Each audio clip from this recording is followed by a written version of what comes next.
81 সূরা তাকবীর। আশ্রয় চাহি আল্লাহর, যেন শয়তান দূরে রয়। শুরু করিলাম আল্লাহর নামে, দয়ালু করুণাময়। যখন সূর্য গোটানো হইবে, হইবে নির্বাপিত। যখন তারারা আকাশ হইতে হইবে অধঃপতিত। যখন পাহাড় সমূহকে করা হইবে সঞ্চালিত।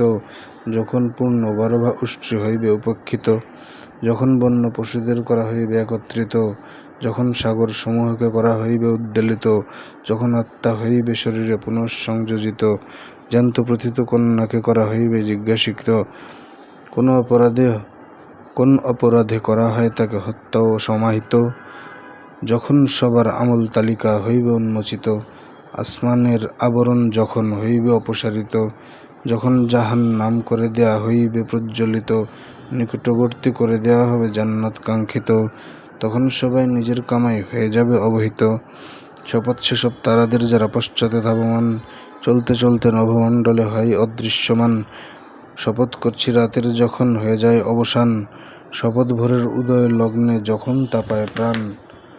100 মহান বার্তাবাহীর আনিত এ কুরআন, শক্তিশালী ও আরশপতির নিকট মূল্যবান।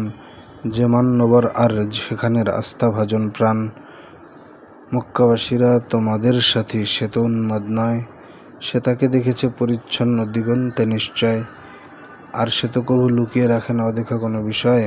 বিতাড়িত শয়তানের রচিত বাণী তো ইহা নয়।